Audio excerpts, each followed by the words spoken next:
My third team, not like sensational, but I mean, they were a team that went to the NBA Finals, and that's the Phoenix Suns. No doubt, I'm getting Chris Paul to a 4-year deal. Um, Cameron Payne returns. They get JaVale McGee, I think is a positive signing. Um, you take a look at here so far, didn't really lose too much. They traded Javon Carter, free agents. Torrey Craig is lost. Um, so looking at this, I think the Suns, what I am looking for is where do they fit in kind of the pantheon of the Western Conference, right? Because in the NBA, I don't know about the NFL. Typically, teams don't just get hot and cold. You remain at the top. You remain in the playoff picture for a long time until you kind of recycle your players. So I think with the Phoenix Suns, I don't see them being a fluke. You take a look at the NFL, right? And what's that stat you always hear about the team that makes the Super Bowl? They struggle the next season or something, right? The NBA doesn't really work that way. So I think with getting Chris Paul to resign, Devin Booker, and really, I think DeAndre Ayton's development, I think it's going to be a huge kind of question mark. Considering that was his first NBA Finals. I mean, considering, let's be honest, I mean, Giannis ate him for lunch a lot of those games. So I think seeing where the Suns go with their development, I think is going to be very compelling. And seeing them at full strength in terms of like full capacity with full fans, I think they're a compelling team to watch, even though their offseason moves don't look sensational. Yeah, absolutely. I agree with you. I think they got Campaign at a sweetheart of a deal there. 3 years, $27 million, I believe it was. That's good value on Campaign considering the playoffs that he had. They could have really used a JaVale McGee during the NBA Finals. He would have helped them out a lot, given that Saric was down with that injury. So he will back up, you would assume, DeAndre Ayton, take a little bit of pressure off of the young fella. But look, I think also Landry Shamet is a good addition as kind of a 3-and-D guy. A guy who can just consistently knock down 3-point jumpers. He's a good get as well, and they didn't really have to give up much to get him. So I think I'm encouraged by the Suns kind of sticking together and gelling, and I think the Suns will still be hungry coming into next year. You've got, of course, injury concerns with Chris Paul. How is he going to hold up over the course of the season? That could tank their whole season if he really goes down. But I think Devin Booker is a guy who is professional and determined. There's a great Bill Simmons pod where Jackie McMullen was talking about how he's a historian of the game, how much he respects the game. I do have faith in this team to not just slack off after exceeding expectations last year. I think they're going to stay determined. I think they're going to stay after it.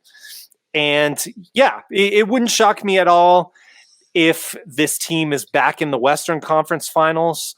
I think getting back to the finals is a pretty tall task, a pretty tall ask for them, but they're definitely in contention, and it wouldn't be as shocking to me as it was this last season. Let's put it that way. So I believe in the Suns and their progression. Any other thoughts on the Suns before I give you my next team? No, that's it. Go ahead, man. Cool. So we are going to move to a team. Forgive me as I scroll here to get them up here, but a team really that hasn't done a lot is kind of the story that I want to highlight with them, and that is, here they are coming up on the screen, the Philadelphia 76ers. Interesting team. Maybe I'm saying this for the wrong reasons. I see this team. So, okay, you have Drummond that they've signed at the veteran minimum. You have Furkan Korkmaz, 3 years, $15 million. That's a good deal for him. Serviceable guy on this roster. Good to bring him back. one of our buddies, Alec, at Off the Glass podcast. It's always something in Philadelphia. You guys can check them out. He was high on them bringing back Korkmaz. So I'm going to take his word on that since he covers the Sixers. They lose Dwight Howard. I don't think that's huge. I think getting Drummond is much of an improvement for them. But other than that, it looks like they're going to lose Danny Green. Not a huge deal, but one of their perimeter players who is serviceable. And the big looming question is, what's going to happen with Ben Simmons? Are we going to have this awkwardness that you walk in day one and Ben Simmons has to go to his locker and it's just super awkward in that locker room because Joel Embiid threw him under the bus, because Doc threw him under the bus, basically the whole franchise threw him under the bus. It's going to be tough to repair that relationship. That may end up being what they have to do, at least until the trade deadline, in order to make him a high value asset. And we know that Daryl Morey has been asking a lot for Ben Simmons. We'll see if that pays off or not. I'm typically pretty high on Daryl Morey. I thought he did a pretty good job in Houston, all things considered, up until, about the very end there. So it's a team with a lot of question marks. And barring, Kawhi Leonard coming to Philadelphia, it seems like the 76ers are taking a fall towards the bottom of the Eastern Conference standings if something big doesn't happen here. It doesn't seem like it's going to be a repeat in the regular season of this team riding number one all year. Your thoughts and your next team, Justin? Yeah, I feel you. I'm trying not to go on a big rant about Ben Simmons. I will say, from all accounts, they should, separating my feelings about him, they should just trade him just because there seems to be a lot of bad blood, right? So you have a disgruntled player. From all accounts, the players are not welcoming him back with open arms. There's bad blood with the playoffs. They're unhappy with his offseason development. I just say you just got to cut ties and just move on from both parties involved. Even if it's less value than you want. It's just diminished at this point. I mean, it's already, from all accounts, from every single NBA player that you've heard talk about the situation, it seems like a mental situation in terms of his jump shot and him in terms of scoring. So just imagine if this other thing that is going to impede his progress, right? So I'm not sure that's helping the situation and him being an asset for your team if he remains on the roster. So I would kind of do almost anything as it takes to get rid of him, unfortunately, at this point, because I just don't see how he's going to be productive. But we'll see what happens there. Let's hop into the New York Knicks. This is a team that made some very compelling moves just recently. I think as of today, I believe, with Kemba Walker. Is that today? As of this recording, August 4th. So they signed Kemba Walker after a buyout with the Thunder. They get Evan Fournier. They get Derrick Rose, which he was rumored to, there were some huge Chicago Bulls rumors with him. I thought that wouldn't really make any sense. I'm glad I like Derrick Rose, but I don't know how that would really work, especially if they got Alonzo Ball. I mean, right. I think the Knicks is a much better fit for him at this point. New Orleans, Noel, I've never been really high on him. Alex Burks and Taj Gibson. Taj Gibson was always a great player, a Thibodeau favorite, so I'm not surprised. You see the draft there. Quentin Grimes, Roskis Namabatis, Miles McBride, and Jericho Sims. No trades, and the free agent losses Reggie Bullock to the Dallas Mavericks. The Knicks are going to be a very interesting team. They're a lot like Chicago, as you mentioned, Matt, in terms of they have any hope, and your fan base is going to go wild. So I think the big question for them is just going to be, can they repeat the success of last year? And I'm not sure about that, just because of the depth of the Eastern Conference. I never thought I would actually say that in terms of the East having a lot of depth, but it's true. So I think there's actually going to be a lot of pressure on this team.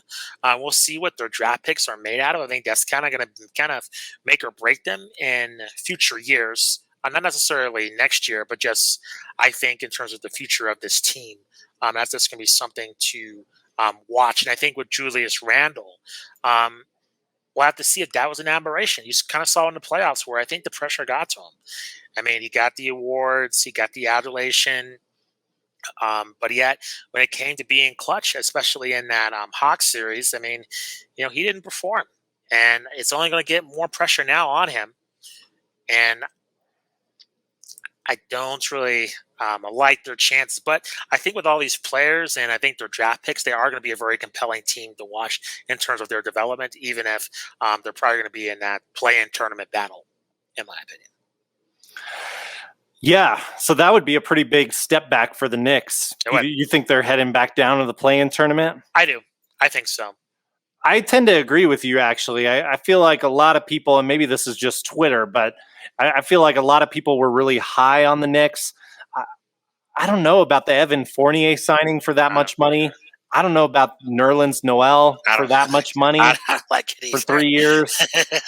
So I kind of feel like whereas the Bulls became more interesting and I think opened up more doors, I'm almost wondering if the Knicks put a limit to their ceiling and where they can grow to reach with this core. Like, I'm almost wondering if they would have been smarter to keep a little bit more cap room available for future years. Like, can you lure Bradley Beal? Not to say that moves can't be made. That's certainly true. I just talked about earlier that having assets is certainly a benefit to you.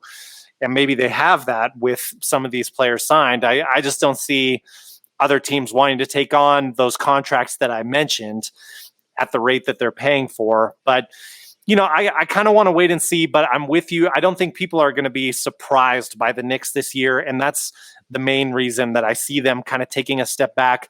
I also, just year to year with Derrick Rose, because of his injury history, because of things from his past, I wish him all the best. I hope he has a great season, of course. It's just, now we've seen so much, it's hard for me to believe he's going to have consecutive super successful seasons at this stage in his career, where he's even older now at this point. But of course, we hope to see that. Any other thoughts on the Knicks before I move to my last team? Only other thought would be, with Thibodeau, I mean, he has a good track record of making kind of players that are discarded good again. Yeah, that's a good point. So I think that happened in Chicago all the time where, people would thought, hey, this player is damaged goods.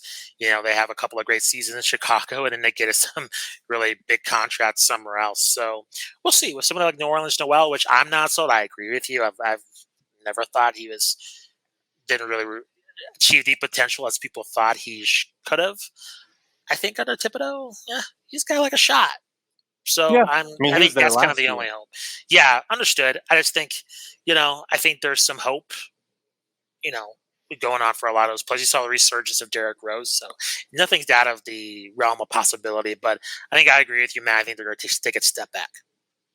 So what I'm hearing from you is that Tom Thibodeau is the Quentin Tarantino of basketball coaches. he takes your John Travolta when he's been out of the loop for a while and makes him a star again. Well, takes maybe. your Daryl Hannah, maybe puts her in Kill Bill, makes her star again. Well, he curses just as much. So there we go. Yeah.